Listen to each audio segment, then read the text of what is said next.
Hi everyone. So as Evie said, I'm Nikki Harris and I'm going to talk about, oh, are you behind me? Oh, I'm going to talk about my internship.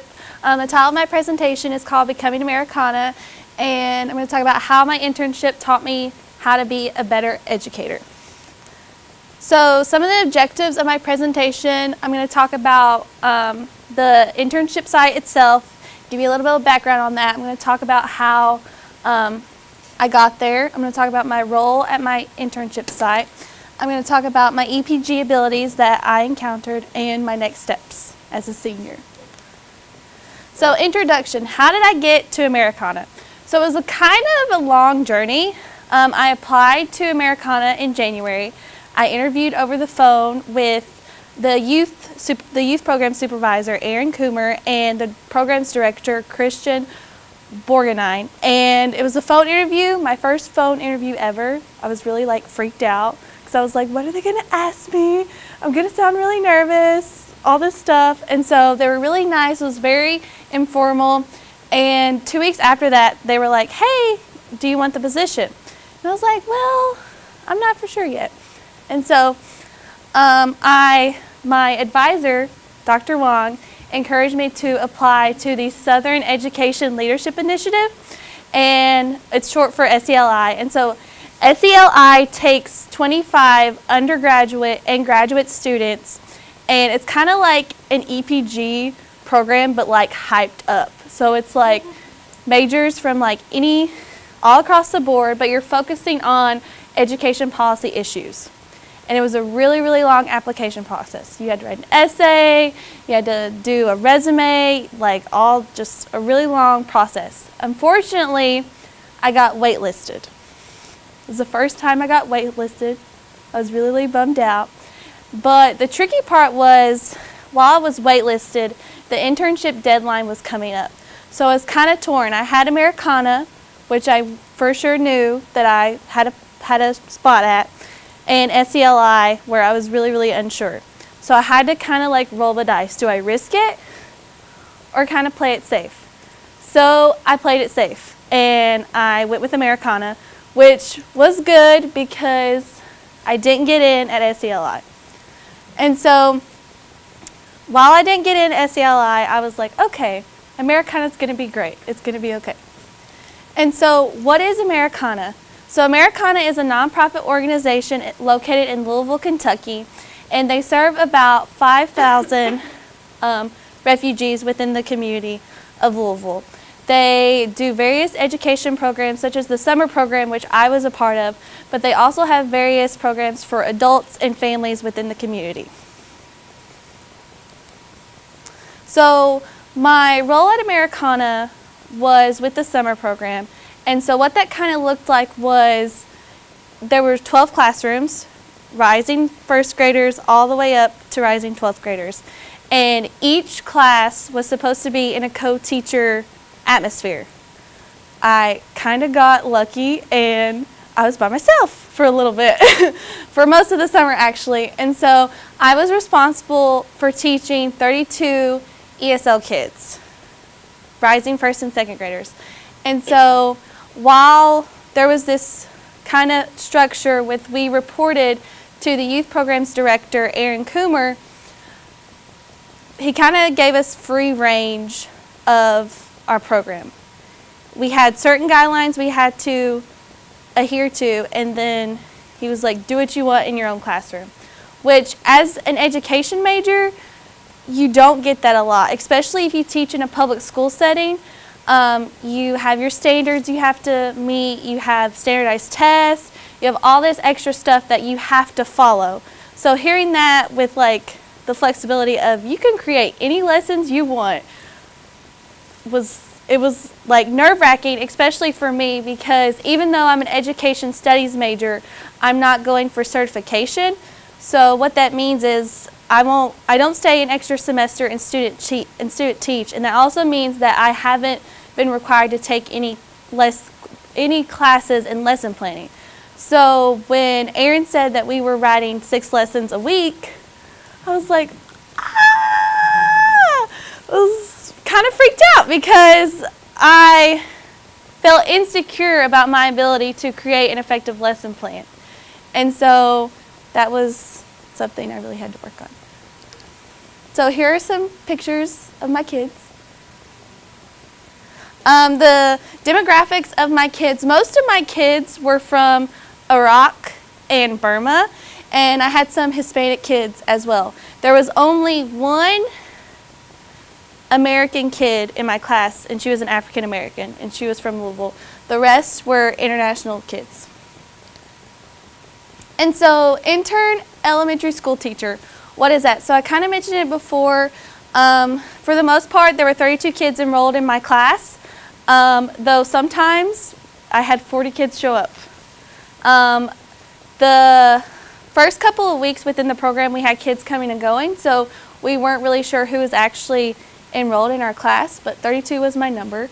And so what my role kind of was I had to teach 6 lessons a day that involved literacy lessons, math lessons, English as a second language, some science classes.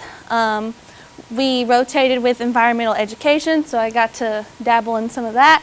And so that was one of my roles, but I also, one of my, probably not my favorite role, was field trip supervisor, which I'll get into later.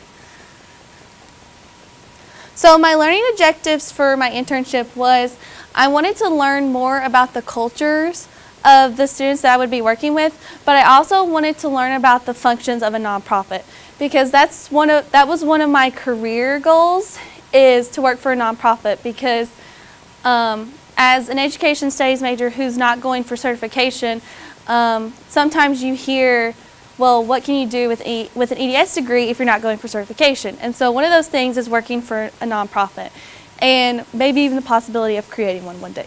Who knows? And also one of my learning objectives, which didn't really fly, was I wanted to create a reading list of books for immigrant youth, but things got really hectic throughout the summer, and I changed that objective. So Americana and EPG. So Americana's motto is bridging the gap from surviving to thriving.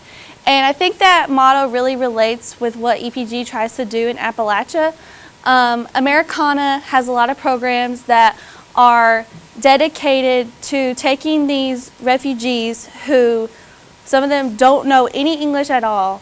This is like their first time coming here. And Americana really tries to help them, you know, make Louisville their home. And so there's a lot of adult programs, such as the FiberWorks program, which takes women within the community, refugee women within the community, and they work with what they know.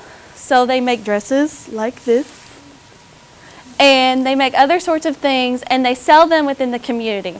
And they also do education programs. One of their education programs was Hijab and Henna Night, and that's where people within the community could come and they could learn about Islamophobia and how that affects the women at the center, and also Muslim women within the United States. So one of my EPG abilities that I really faced with was dealing with ambiguity. So at Americana, while we had a supervisor, there was really no clear structure. You could structure your class any way you wanted to. Field trips, you had to just make sure everybody was there and nobody was lost or dead. So that was really hard at first, because I like structure, I like rules, especially when it comes to discipline. Americana did not have a clear set of discipline for their students. My opinion, that was not the best practice to use, especially since I was used to center-wide discipline. This is how we do things. There, it was on a classroom base. And so dealing with that kind of ambiguity of, well, I think these policies would be effective, but they're not in place, so how do I kind of navigate that as a teacher at this summer program? And also dealing with ambiguity had to deal with also when I got waitlisted at SELI. like I said earlier, SELI was like my big one that I really, really wanted to get. And dealing with that like uncertainty of, well, am I going to get it? Like, what do I do if I don't? Kind of thing. And so that really taught me how to become comfortable with the uncomfortableness. So my second EPG ability that was more into my day-to-day life at Americana was exploring values. And so with this, I was working with kids who weren't of my own culture. So I was working with Iraqi kids, Burma kids, and so they were students of color, and they all had a different culture than me. And so as a white educator, that was something that I never really encountered, and so I had to face with that their culture was different than mine, and I had to be accepting of that. And so my last EPG ability is advocating for change. And so these kids, this is mostly their first time within a school system or a school-like environment in America. And so they don't really have a voice for them, especially those who don't speak any English, which I had about 5 students who did not speak any English whatsoever. And so I want to be a voice for them because even though they don't know English, they're really, really smart. So challenges and successes, most of my challenges were with my students who didn't speak any English, like Tilliam and Mohammed and Moses. They didn't speak any English at all. But Tilliam, he could like understand everything you said, even though he didn't speak it. He was learning 5 languages at home. And so I talked with his mom a lot and developed a relationship with her. And so by the end of the summer, he spoke 3 words in English. So he was great. And so, yeah. And so challenges and successes part 2. So I wrote an article in the Kentucky English Bulletin called How Implicit Biases Affect the K-12 Classroom. And my implicit biases were really, really faced with Fatima. Fatima, it was during the first week of program, Ramadan was going on, and we just came from PE, and I said, okay, everyone, go get a drink of water, because I didn't think about that. And so she comes up to me, and she tugs on my arm, and she says, Miss Nikki, do I have to? And at first I was like, what? And then I realized, oh, she's fasting. And so I was like, I reassured her, I was like, no, you don't have to. And so that moment was like kind of like a moment where my implicit biases like hit me in the face, because I wrote about implicit biases. I know what they are, but it was interesting for me to see that even though I wrote about them and have talked about them, that I still had them. And that simple statement as go get a drink of water really like affected her. And so insights. So most of my insights came from my kids. They taught me more than I probably taught them. And it was really interesting, especially with seeing my implicit biases and just seeing how much they learned, even though they didn't always speak really good English. It was very like humbling to see that like even though I'm not going for certification, I still made an impact on them. And so advice for other EPG students would be flexible. Everything that was on my job description, I either didn't do all of them or I did something completely different. So when you're looking for an internship, I think that you shouldn't think you're going to be pinned into what your job responsibilities are, because more likely than not, you're going to be doing a whole lot more or something completely different than what you thought you were supposed to be doing. And also, I would say be open-minded, especially when you're working with people of different cultures. For me, it was really hard because most of my students, they had different values and they would say certain things that would be like, that makes like no sense. But it's part of their culture. It's their normal. And so what may seem weird to us, that's what they live with every day. So who are we to say that's the wrong culture? And so now what?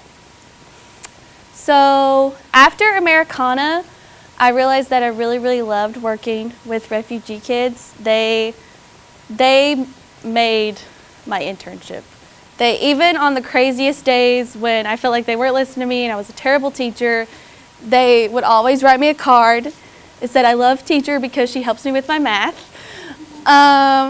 And so working with refugee kids is something that I see myself doing, but I also want to work with Upward Bound programs.